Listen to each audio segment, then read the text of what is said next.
एक निवेदन आप सबसे करेंगे, दुख है ना थोड़ा सा अगर आपके जीवन में, शिव जी को आप जल चढ़ाना चालू कर दीजिए।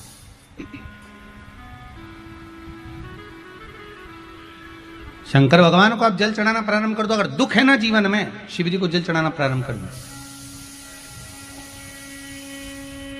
और एक निवेदन और करेंगे, अगर दुख समाप्त ही नहीं हो रहा है, श्री शिवाय, कोई बीमारी एक पूरी होती है, दूसरी लग जाती है, दूसरी बीमारी पूरी होती है, तीसरी लग जाती है, तीसरी बीमारी पूरी होती है, चौथी लग जाती है, कुछ प्रॉब्लम चली रही है, तो एक जल के पात्र में जल लीजिए, कलश लोटा पानी का भर लीजिए और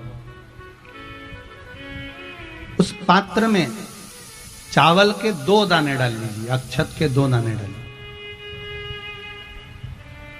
घर में से लेकर जाओ, थोड़ा सा जल बेलपत्री के वृक्ष के नीचे डाल दीजिए, थोड़ा सा जल पीपल के वृक्ष के नीचे डाल दीजिए और थोड़ा सा जल या तो आंवले का पेड़ मिल जाए या शमी का वृक्ष मिल जाए, शमी का वृक्ष मिले या आंवले का वृक्ष मिले, उसके नीचे डाल दीजिए।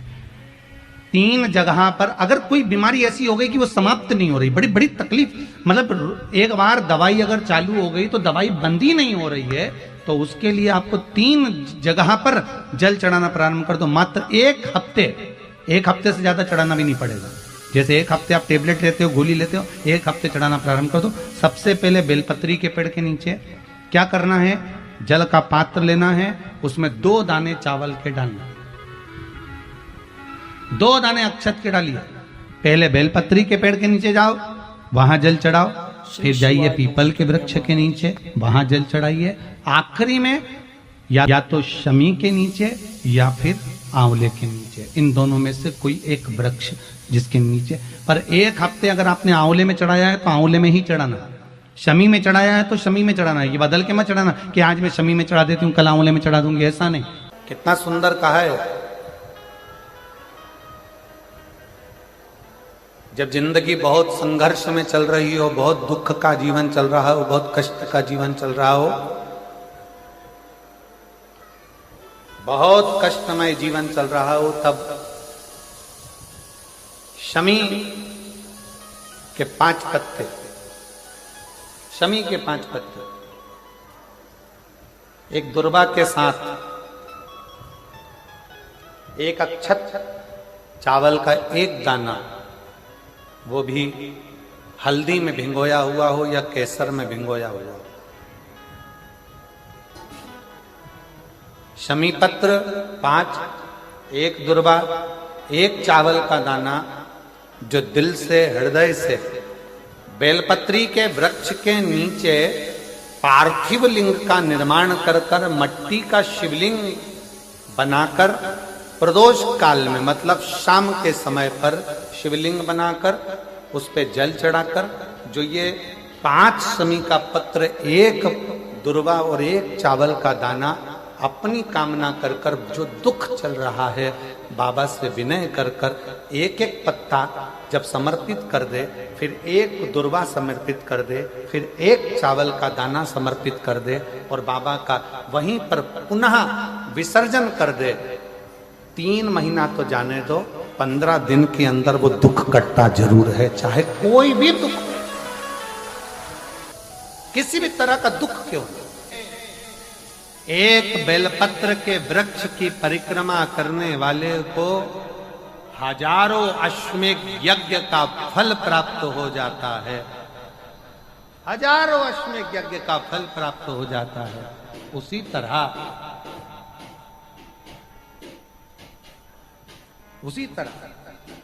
एक पार्थिव लिंग का निर्माण करने वाले को, मिट्टी का शिवलिंग का निर्माण कर कर पूजन करने वालों को 12 ज्योतिर्लिंग के शिवलिंग के दर्शन का पुण्य फल प्राप्त। बहुत ध्यान लगाकर सुनिएगा। एक बेलपत्री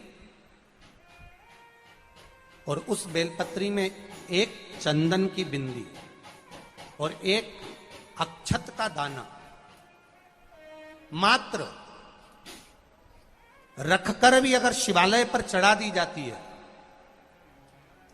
एक बेलपत्री, एक चंदन का बिंदी, और चंदन फिर निवेदन करेंगे। आज के जमाने में तुम लोग सब घिसा घिसाया, पड़ा पड़ाया, डब्बी का सामान ले लेकर, वो नहीं, चंदन की एक मुठिया रखो, थोड़ा सा भी घिसो, जरा सा भी घिसो, उसकी एक बिंदी और एक चावल का दाना जब हम भगवान देवाधिदेव महादेव को समर्पित करते हैं, अपनी कामना कर कर समर्पित करते हैं, तो निश्चितता है, पुराण की कथा कहती है शंकर भगवान उसका फल शीघ्र प्रदान कर देते हैं। भले आपने कुछ करा ना करा, उसका फल तुम्हें मिल जाए। में जाना, लोटा भरकर जल समर्पित करना, और कभी तुम्हारे जीवन में अगर तुमको लग रहा है कि मैं दुखों से पीछा छूट ही नहीं रहा, तब उस जगह पर बेलपत्री के मध्य भाग में पीला चंदन, ये जो पत्ती है और ये दो पत्ती हैं, ये बड़ी पत्ती और ये बीच की जो दो पत्ती हैं, इसके बीच में जो डंडी का भाग रहता है, जो बीच में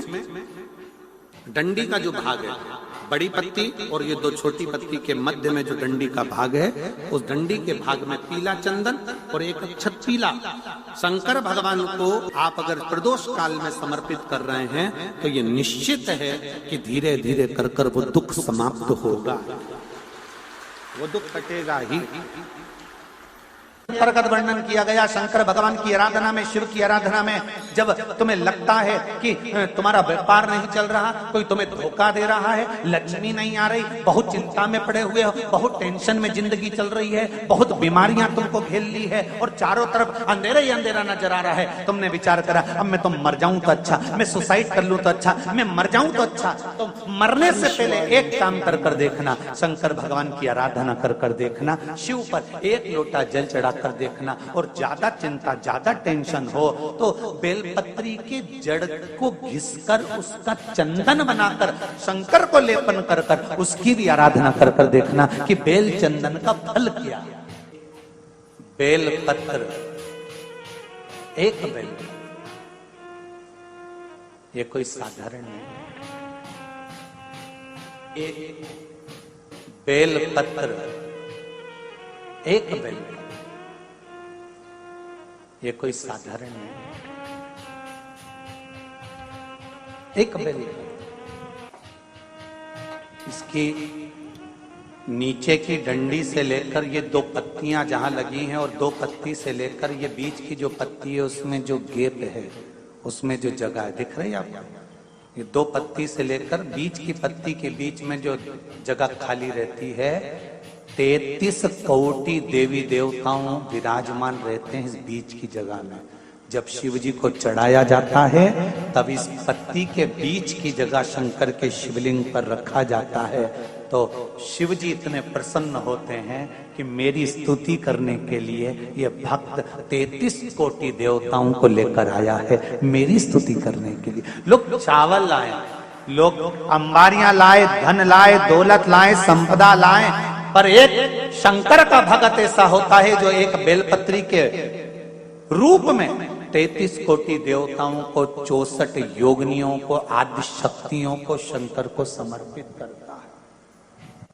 कितना सुंदर संवाद है, कितना सुंदर बात कही कि भूल से भी, श्री शिवाय नमस्तुभ्यं महाराज, किसी तीर्थ में नहीं गए,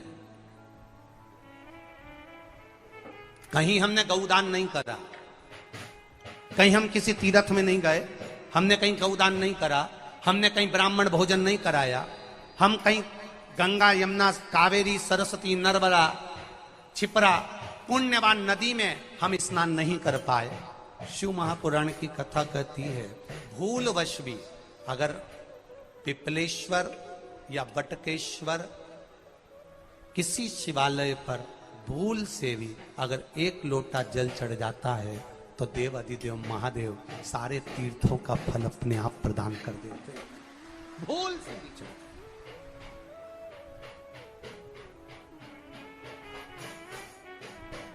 एकांतेश्वर महादेव किसी तीर्थ में नहीं गए, कहीं हमने गौदान नहीं करा, कहीं हम किसी तीर्थ में नहीं गए, हमने कहीं गौदान नहीं करा, हमने कहीं ब्राह्मण भोजन नहीं कराया, हम कहीं गंगा यमुना कावेरी सरस्वती नर्मदा छिपरा पुण्यवान नदी में हम स्नान नहीं कर पाए। शिव महापुराण की कथा कहती है भूलवश भी अगर पिपलेश्वर या बटकेश्वर किसी शिवालय पर भूल से भी अगर एक लोटा जल चढ़ जाता है तो देव अधिदेव महादेव श्री सारे शिवाय तीर्थों का नमस्तुभ्यं फल अपने आप महाराज। प्रदान कर देते हैं। भूल से भी चढ़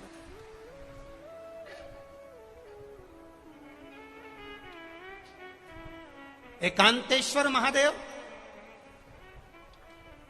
जो कि एकांत में बैठा हुआ है, एकांतेश्वर महादेव अकेला बैठा है अलमस्त होकर। आप जा रहे हो गाड़ी लेकर, आप 4 व्हीलर गाड़ी में जा रहे हो, ट्रैक्टर में जा रहे हो, ट्राली में बैठकर जा रहे हो, क्रूजर में बैठकर जा रहे हो, 2 व्हीलर गाड़ी में बैठकर जा रहे हो, और एकांतेश्वर महादेव का मंदिर दिख गया कोई एकांत में, भले उसका नाम नहीं मालूम तुमको कि कौन सा महादेव, और अकेला बैठा है जंगल में वृक्ष की छांव में एक ओटले पर, कोई दीवार नहीं, कोई जाली नहीं, कोई गेट नहीं, कुछ भी जी नहीं। महाराज जी का भजन सुनने के लिए आप शिव मंदिर में जाकर एक लोटा जल समर्पित करती थी। और शास्त्र कहता है कि शंकर के मंदिर में अगर एक लोटा जल कोई एक परिवार का व्यक्ति भी समर्पित कर रहा है तो समझ लेना कि वो अपनी 71 पीढ़ी को पार लगा रहा है। वो अकेला नहीं, 71 पीढ़ी को पार लगा रहा है। शिव महापुराण की कथा कहती है जब बच्चा गर्भ में आता है, माता के गर्भ में जब संतान आती है और माता के गर्भ में जब संतान रहती है, उस 9 महीने में स्त्री नारी अगर कहीं शंकर के मंदिर के सामने से निकल जाए या शिवालय का जल स्त्री को मिला हो या शंकर भगवान का कोई प्रसाद या शंकर भगवान का कोई नाम जाप या शंकर भगवान का कोई मंत्र जाप उस स्त्री के कानों में पहुंच जाए तो जो गर्भ में बच्चा होता है वो बच्चा शंकर की कथा तक या शिवालय तक उसको बिना बोले ही वो अपने आप चला ही जाता है, पहुंच ही जाता है।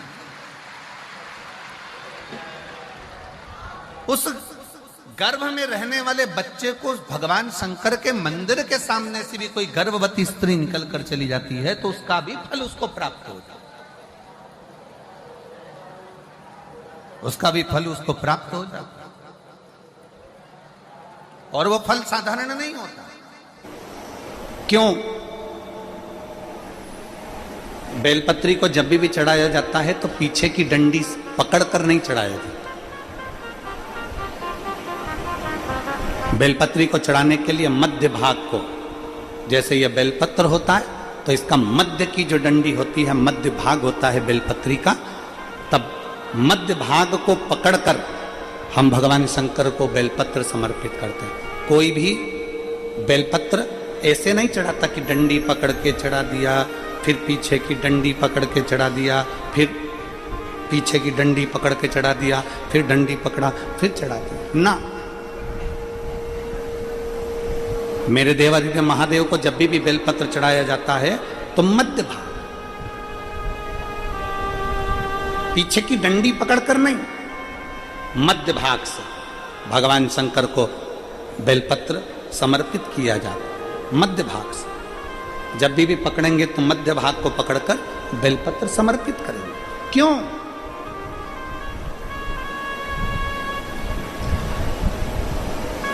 क्योंकि हमने भगवान शिव को मध्य भाग पकड़कर इसलिए समर्पित करा कि ये केवल बेलपत्र का मध्य भाग नहीं है मेरे शंभू, मेरे हृदय के मध्य भाग को मैं आपके चरणों में समर्पित कर रही हूं। मेरा दिल, मेरा हृदय, मेरा चित्त मैं आपको दे रही हूं। मध्य भाग एक विश्वास के साथ दे रही हूं। इतनी सुंदर बात नंदी ने कही है। नंदी ने ये बात जो कही वो वास्तव में बड़ी सुंदर है कि मान लो यदि कोई कार्य तुम्हारा हो नहीं रहा और पूरी दुनिया में तुमने कर कर देख लिया, बहुत प्रयास कर कर देख लिया, तो भी वो कार्य अगर तुम्हारा नहीं होता तो फिर एक काम करो कि शिव की स्तुति करो, शंकर की स्तुति, शंकर का गुणगान, शंकर की भक्ति, शंकर का स्मरण।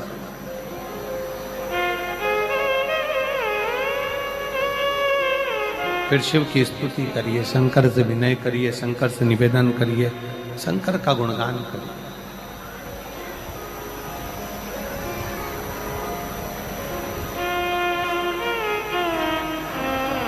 पर भगवान की भक्ति होती कब? जितने आस्था चैनल पर कथा सुन रहे हैं, जितने फेसबुक यूट्यूब पर कथा सुन रहे हैं, जितने पंडाल में बैठकर शिव भक्त कथा को रसपान कर रहे हैं, उनसे निवेदन करूंगा कि शंकर की भक्ति होती कब है?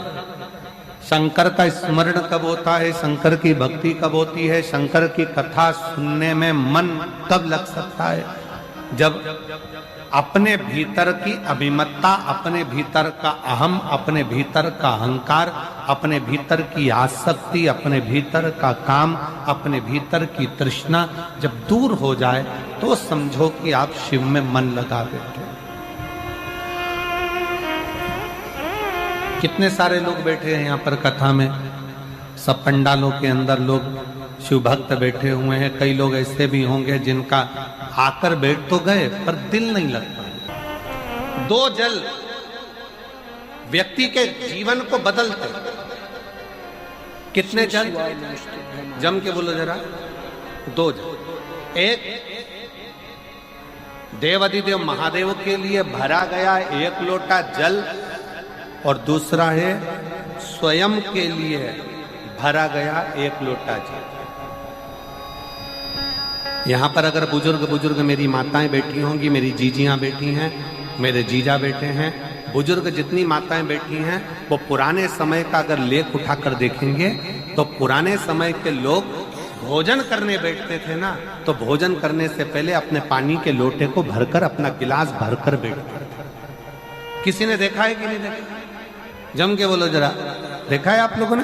पुराने समय के लोग जब भोजन करने बैठते थे, पुराने समय के लोग जब भोजन करने बैठते थे तो अपना पानी का गिलास, अपना पानी का लोटा पहले भरकर आसन लग जाता था। बहू आसन लगा देती थी, बहू खाना बना देती थी, घर की पत्नी खाना बना देती थी, भोजन बना देती थी, घर के लोग भोजन दे देते थे। थाली कोई भी लगा कर ला के दे, थाली कोई सजा कर ला कर दे, पर घर का जो व्यक्ति खाना खाने बैठता था, भोजन करने बैठता था, वो अपना पानी स्वयं भर कर बैठता।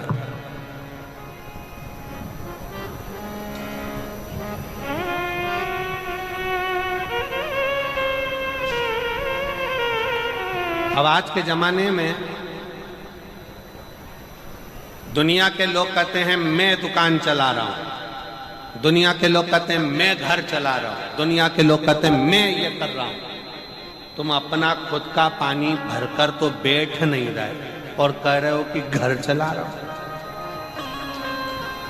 स्वयं का 1 गिलास पानी व्यक्ति नहीं भर पा रहा। कितना सुंदर कहा है महाराज जी। बहुत सावधानी से सुनिएगा। 2 जगह का जल व्यक्ति के जीवन को बदल देता है। एक शिव के लिए भरा गया जल और दूसरा स्वयं के लिए भरा गया जल। स्वयं